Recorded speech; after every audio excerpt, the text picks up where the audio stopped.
আমি জানি অংশু, আমি তোমায় অনেক কষ্ট দিয়েছি, আর সেজন্য হয়তো তোমার মনে অনেক অভিমানও জমা হয়ে আছে, কিন্তু তবু আমি বলবো অংশু, সৎ মা হই আর যাই হই, আমি তো তোমার মা।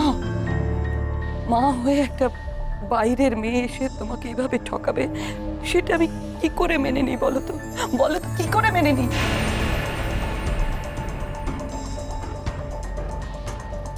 অংশু, অংশু, এই সম্পত্তি কেন আমার হাতে আমি রাখতে চাইছি জানো? তুমি এত ভাবছো তোমাকে সর্বশান্ত করার জন্য, কিন্তু তা নয় অংশু। আমি এই বাড়িটাকে বাঁচাতে চাইছি অংশু। কতগুলো বস্তির লোক এই বাড়ির মালিক হতে চাইছে, আর আমি সেটা কি করে মেনে নিই বলো তো অংশু? না না ছোট মা, না না, ওনারা খুব সাদাসিধে। না না, ওনারা এরকম কথা ভাবতেই পারেন না। না না অংশু, তুমি দুনিয়া চেনো না, কিন্তু আমি চিনি। এসব ছোট লোকদের এরকমই হাব ভাব হয়, এদের পেটে পেটে কত মতলব থাকে তুমি বুঝতেই পারবে না। তোমায় ভগবান ভগবান বলে সবাই মিলে বাড়িতে উঠলো, তারপর তারপর তোমার তোমার বাবা আর ঠাম্মাকে ভালো ভালো কথা বলে মন গলালো।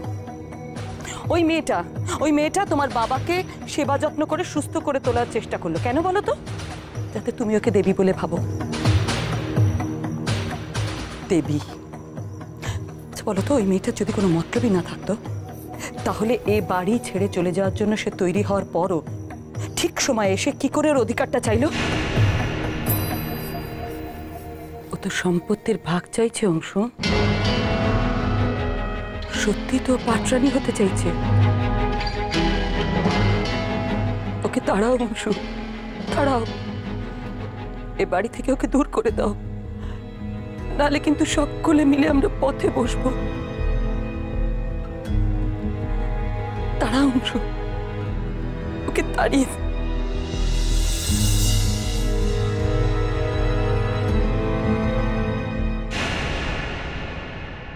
মেয়েটা এখন কেন আসছে না বলতো?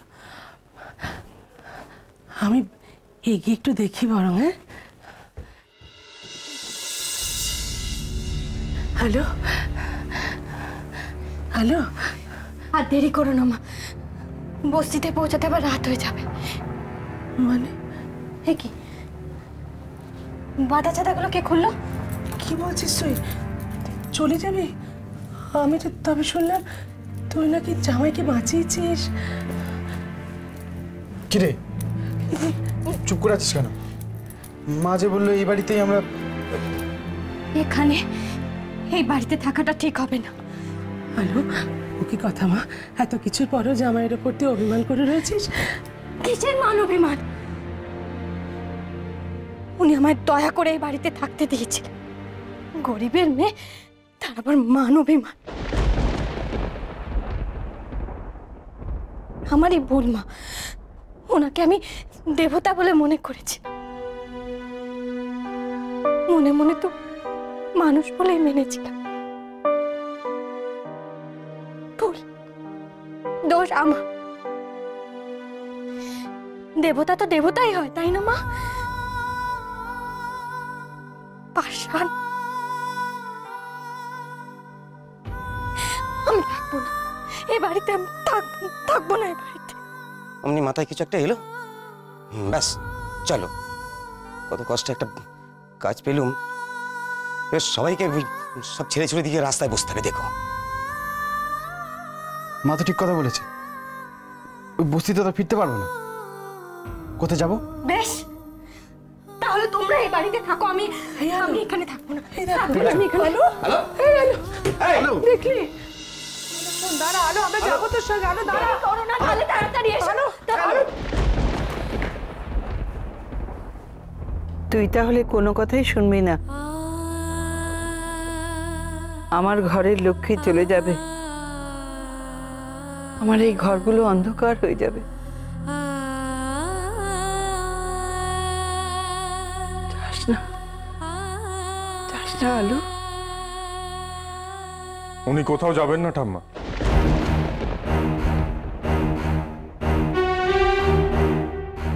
তুই ওকে আটকা অংশু, ওর নিজের অধিকারটুকু ওকে ফিরিয়ে দে। ও এবারের বড় বউ। ওই অধিকারটুকু উনি ছাড়বেন না ঠাম্মা, চিন্তা করো না। এই সম্পত্তির ভাগ না নিয়ে উনি এ বাড়ি ছাড়বেন না। তাই বলছি, হাত জোর করার কোনো দরকার নেই। অংশ,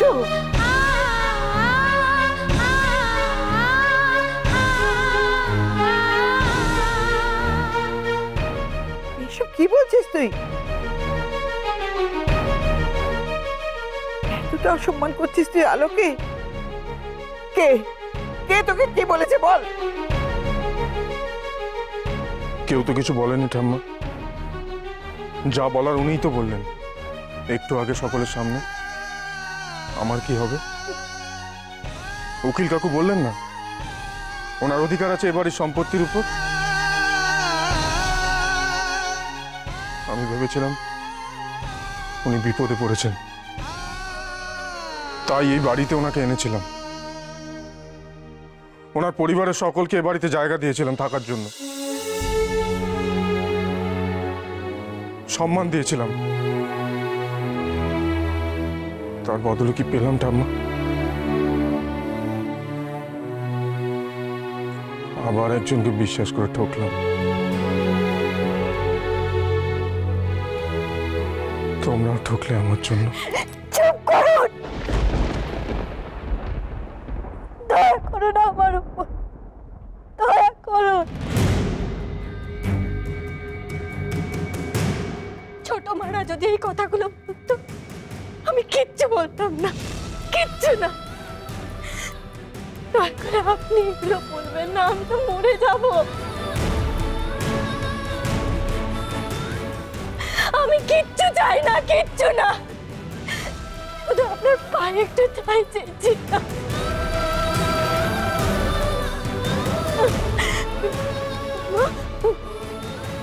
ওঠা মা, তুমি তো জানো আমি কেন ওই কথাগুলো বলেছিলাম, তুমি জানো তো ঠাম্মা, বলো না কিছু ভালো। অংশ, আমি কখনো ভাবিনি তোর মুখ থেকেও এরকম কথা শুনতে পাবো। বলতে বাধ্য হলাম ঠাম্মা, আমি যদি ঠকি তাহলে আমার কিচ্ছু যায় আসে না, কিন্তু কেউ যদি তোমাদের ঠকায় তাহলে আমি সেটা সহ্য করতে পারি না। ওনাকে বিশ্বাস করাটা আমাদের ভুল হয়ে গেছে ঠাম্মা।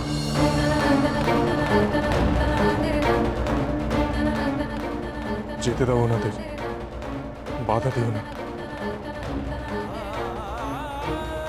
কেউ যদি কাউকে ভক্তি করে ভালোবাসে তাহলে তার ইচ্ছে অনিচ্ছের দামটা সে দেয়।